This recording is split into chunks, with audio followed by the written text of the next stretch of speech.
Thank you for joining me again.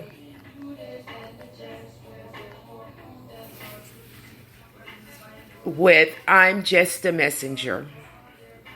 And you're here with Wisdom I Am.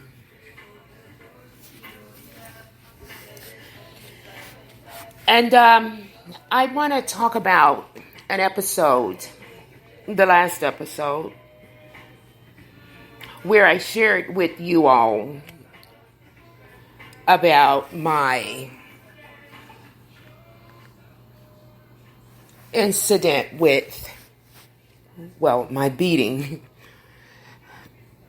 by a Houston police officer. And I went into the mental aspect of officers. I've went into how they can find loopholes, red tape to get out of attending, getting involved, admitting that they have mental exhaust, where mentally you're tired. And this particular officer, when she was advised that she may need this type of help, Lisa Dawn Allen, ex-officer, ex-Houston police officer, she then found a loophole where as she can file a discrimination lawsuit. And to avoid a discrimination lawsuit, what the chief did was blocked the Personnel Concern Committee advances in trying to get Lisa Dawn Allen to seek the needed help, the needed mental help that she needed.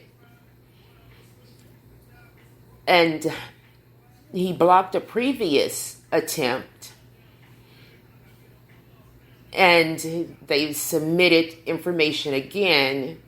And before he can block this last attempt that they had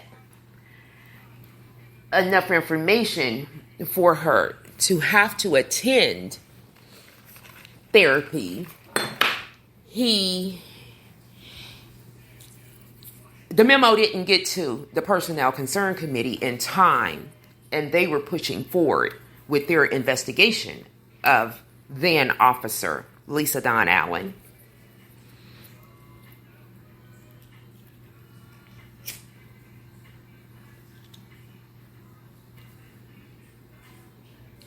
And by her getting this information, she really did not want to be a part of any of that, didn't want anyone investigating her, because she basically knew that they probably would not allow her to be on the streets. But I'm saying that to say, after being under 4 lieutenants, I believe, the then chief, Sam Nucci, stated that maybe she needed a change of scenery, basically, and offered her to pick any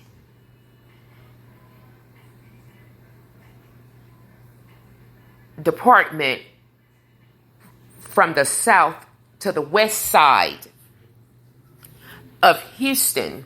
Now that's southeast, southwest, west side command center, which is predominantly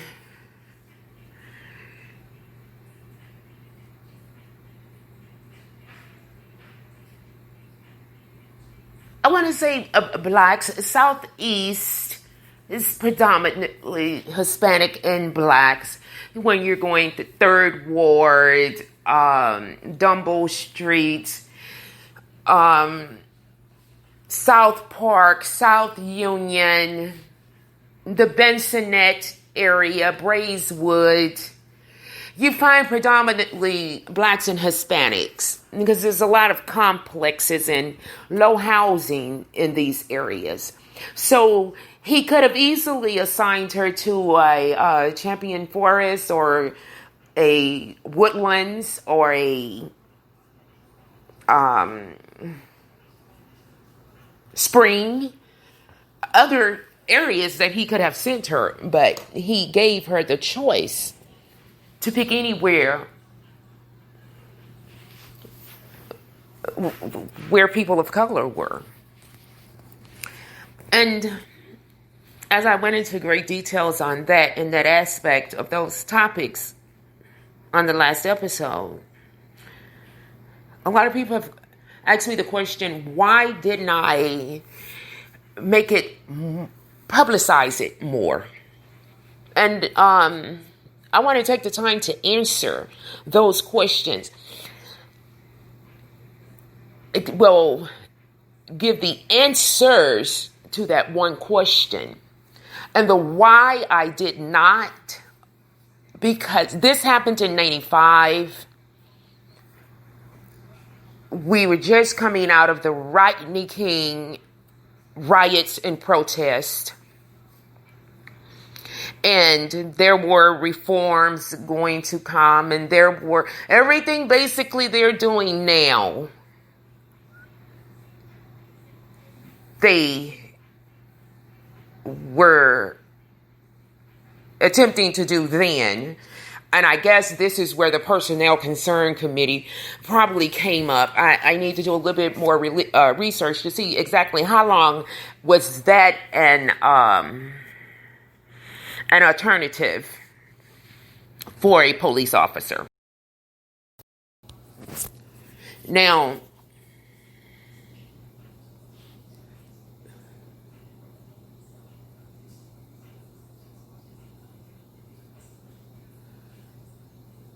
and at that time, we're coming like the 80s, after the Vietnam War, a lot of our soldiers came back addicted to heroin. And then, I'm just trying to paint a picture here to bring us up to 95. So we had the Civil Rights Movement, we had the Black Power, we had the Black Panthers, NAACP. All these organizations was fighting for equal rights and all of this. And then, we were really believing in ourselves. We were throwing up the peace sign, the fist sign. We were natural, wearing our braids. I don't think too many people were into relaxers. I know the hot comb was in because I can remember getting my hair pressed or straightened, as some may say. So I don't think we were really into the relaxers as much. And I'm saying this to make a point. We were accepting our beauty. We were accepting our color. We took pride in ourselves. Just as we have started in the recent years, going natural, getting rid of the weave and the relaxers and, finding our heritage, becoming awakened to knowledge that was hidden from us for so many years. And after the heroin and or they don't like the opiate thing now, they had the pill thing back then. It was the Lilets and all of this. After that, it was like they had to come in and dismantle us. It's what they did. because we were starting to believe and we wanted to learn more about our culture and different things of that knowledge. And then crack came in. Because they've already had found a way to keep us in slavery as far as our men are concerned, and that was anyone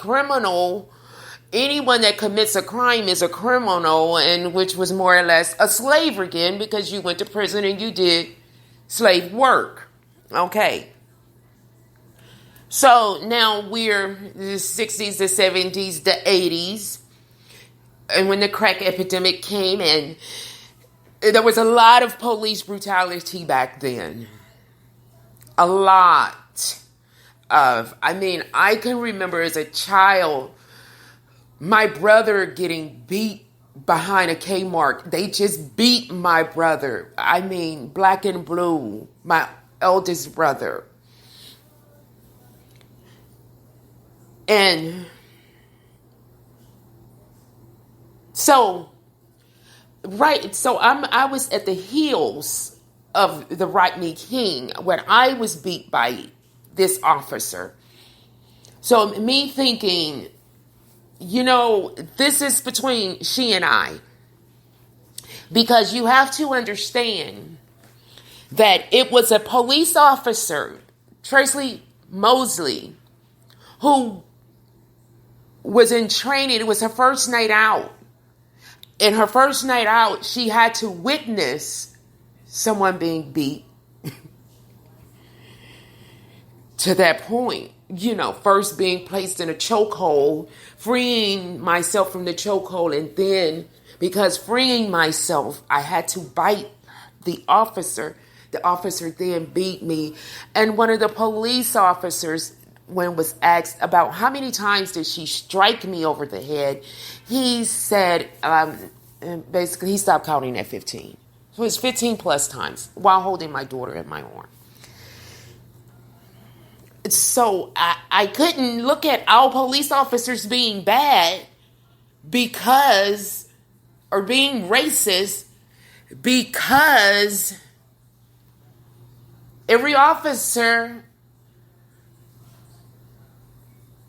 did not stand up for this Lisa Dawn Allen.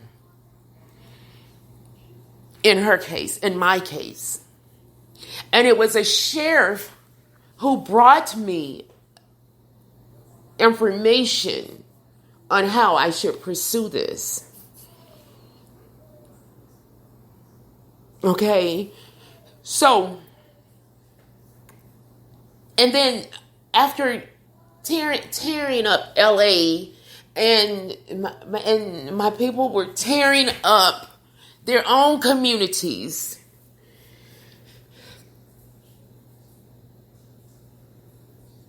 I, at that time, could only focus on Lisa Dawn Allen, because I had found that I wasn't the first person that she had done this to.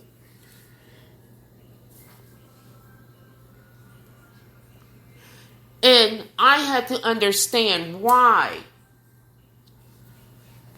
she was allowed to get away with this. So I had to put my main attention on her. But the number one reason was my kids. I didn't want anyone to remember them as, or to always look at them as the children of the woman that got beat by a Houston police officer. I didn't want that stigma on them. I wanted them to remember them as for whatever they pursued in life. As my daughter now is in nursing school as a nurse, and all the good she did for her community. My son, who's in law school now as a lawyer.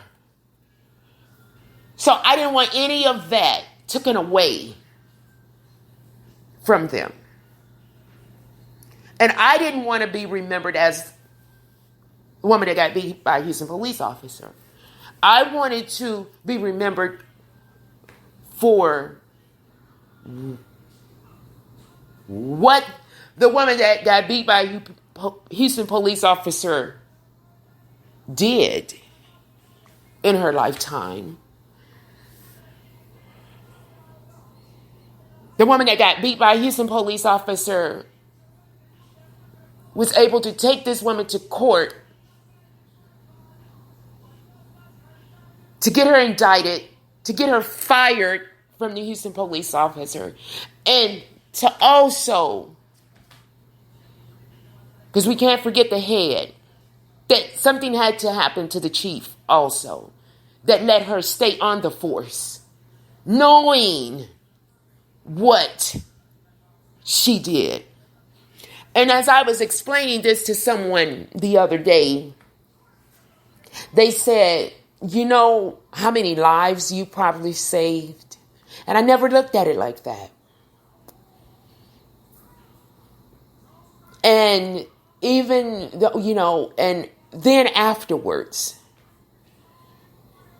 of course, we've had shootings by, police-involved shootings and beatings since then here in Houston. But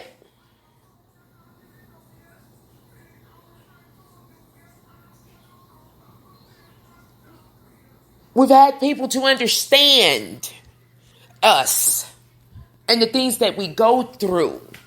Because we have Sheila Jackson Lee, we have Al Green, we have the new chief, Art Acida, I can't pronounce his last name. But we have this new police chief now who doesn't agree with anything that is going on.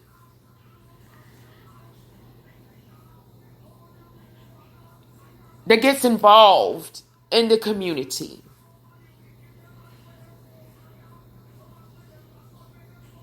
We've had Barbara Jordan.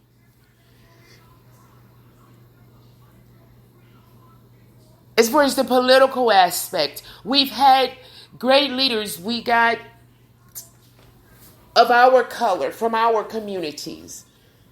The people of color, the Hispanic and the... I don't like saying black because that's a color.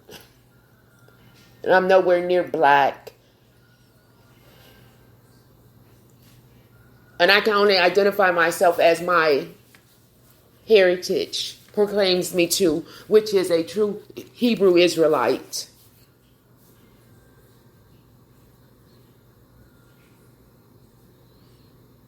But in doing my DNA, it is a mix of Nigerian, Congo, Benin, Togo, Ghana,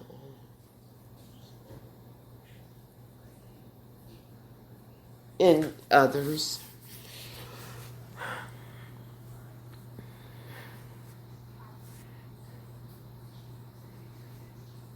Because I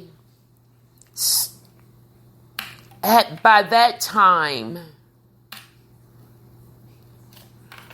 started questioning the church. By that time I married a Nigerian. That's my son's father. My daughter's father was a Nigerian.